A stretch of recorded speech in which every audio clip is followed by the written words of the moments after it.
Hey, it's Lou, and here's the thing. Some of the biggest companies in the world are preparing to battle each other. I'm talking about Apple, Amazon, AT&T, Disney, Google, and Walmart, just to name a few. All of these Goliaths are gearing up for the so-called streaming war. They all want to be dominant players in a new era of content distribution, the era of TV via the internet. Netflix has long been the leader of the pack, but in the last few years, competitors have spent hundreds of billions of dollars acquiring major media companies and stockpiling both content and the creative talent behind hit shows and films. The corporate winner or winners of the streaming war will emerge over the next few years, as new services like Disney Plus and Warner Media's HBOMax are unveiled to the public. Yet, are these companies all after the same goals? And what about the customers? How will the experience and cost of watching TV change? And finally, can our internet infrastructure handle a massive increase in traffic?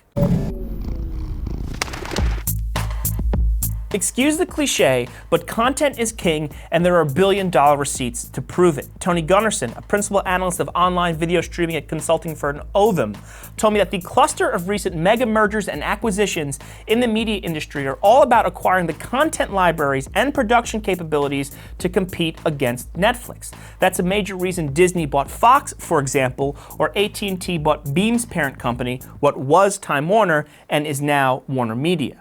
But Jeff Prince, a professor and chairman of business economics and public policy at Indiana University, told me not all content is equal. It's the original stuff that really attracts paying customers. Subscribe to Hulu to watch The Handmaid's Tale, Amazon to watch Mozart in the Jungle, or HBO Max to watch whatever it is they're reportedly paying J.J. Abrams $500 million for. In other words, people sign up for specific shows, and these shows often look and feel different from the type of content that dominated in the broadcast TV era. Amanda Lotz, a media studies professor at Queensland University of Technology, told me that because many of the streaming services are subscription supported, they are more likely to put the viewing experience front and center.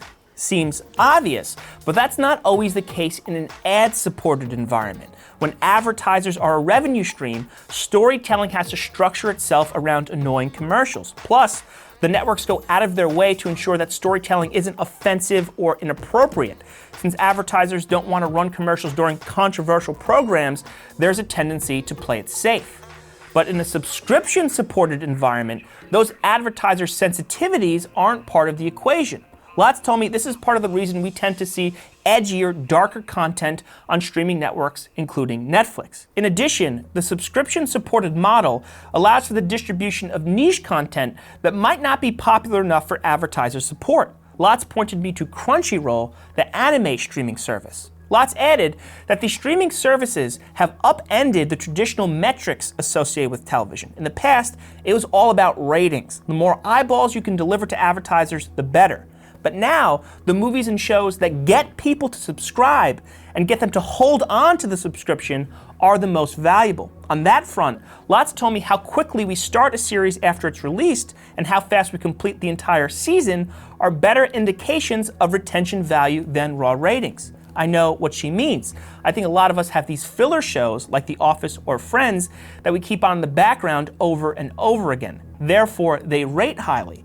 But the stuff that truly engages us, that gets us to keep paying the $12.99 or whatever it is a month, we might blow through in a couple of nights. Of course, not all streaming services are ad-free. Prince suspects that ads will become more and more prominent in streaming. He said advertising money is simply too irresistible. He pointed me to the early days of YouTube when ads were relatively few and far between. Now it's a much different experience. The emergence of double pre-roll ads are particularly unpopular on the platform. Perhaps the streaming services will follow the same path once they've gotten us hooked on their killer content. Although Dan Rayburn, a principal analyst specializing in streaming media at consulting firm Frost & Sullivan, told me there's something even more important than content, something that can make or break a streaming service. That's ease of use. Put simply, if a streaming service doesn't work, people won't pay for it. Rayburn pointed me to data from analytic company Conviva. In 2018, Conviva found, quote, viewers lost patience when faced with streaming TV delays. 14.6% of viewers left before their video started. Rayburn told me this is one of the most overlooked problems in the industry. He told me to take a glance at Twitter. At any given moment, there is someone complaining about their streaming TV service. Streams crash, picture quality fluctuates, there's bugs. Rayburn added that the reliability issue will only get worse as more and more people stream live TV and video games. He told me it's a pipe dream that tens of millions of people can simultaneously tune into something live without there being issues. It's the internet, he told me. It happens. He reminded me that Game of Thrones had major streaming issues in seasons past, and that show isn't even live. But Jamin Edis, an adjunct associate professor at NYU's Stern School of Business, told me that these streaming services have been making major investments in their tech infrastructure in the last few years, so broadband reliability will improve going forward. Yet, he told me cellular viewing will likely be painful in years to come. Outside of reliability, Lotz told me that there are other factors that impact the experience of watching streaming TV that will likely differentiate all the services. Things like the user interface, the way automatic play works, how the content is organized, and how the search and recommendation features guide you towards what you want.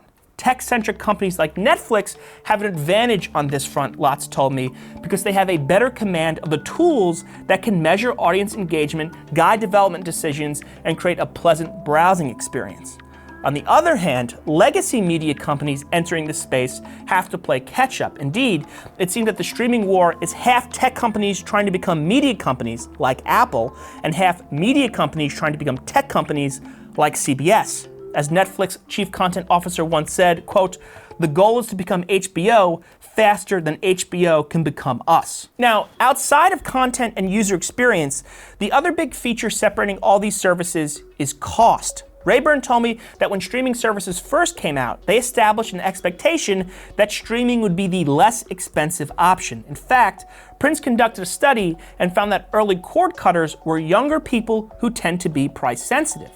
But most of the experts I spoke to said we should get rid of the notion that streaming will be cheaper. Prince told me that we expect the streaming services to offer high-end original content without ads. That's really expensive to produce, so of course subscription prices have to rise to reflect that. No wonder then that Consumer Reports recently found that cobbling together a few streaming services can exceed the cost of a typical cable bill. And of course, streaming requires a broadband subscription too. Edis told me this is a case of be careful what you wish for. For years, consumers clamored for a la carte TV options, the ability to pay for what you want and nothing else. Now it's pretty much here, and we're going to be stuck with multiple logins, multiple interfaces, and a lot of confusion as to what show is on what service. Edis added that we've unbundled TV and now we're rebundling it. But in the broadcast model, the cable companies did the messy work of piecing together different packages. Now it's the viewer's responsibility. Lotz doesn't think this is necessarily a bad thing. It's not like the old cable model was beloved, she told me. We used to all pay the same amount for the same limited options. Now we have more choice. She compared it to the experience of going to a shopping mall. You can patronize any store you like. You can find something in your budget that suits your needs. She added that the idea that we're all going to pay for multiple services is perpetuated by media coverage, authored by people who cover the entertainment industry and are personally inclined to have all these services. But the wider population, she told me, doesn't want everything. They just want something. Rayburn thinks that we're going to see a lot of churn in memberships. He told me people might sign up for Netflix for a month, watch the original shows, then cancel it. Then they'll move on to the next streaming service, binge that, and cancel that. Uh-oh, I worried. Do you think the streaming services will force us into contracts to combat that churn? I asked Rayburn. He doubts it.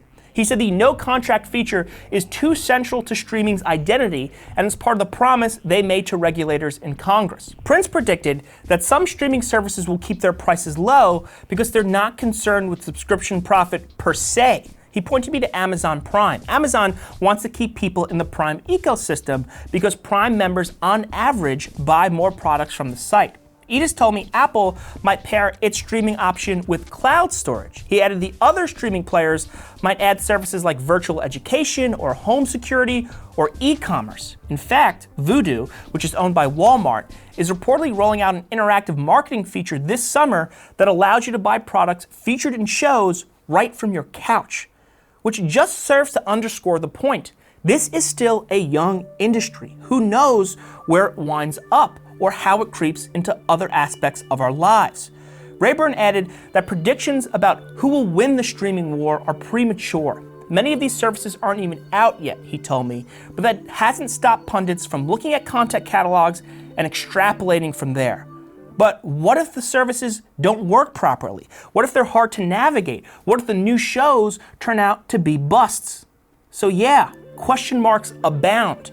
But one thing is for sure, we're going to see a lot more content in the near future as these services fight for our attention and subscription dollars.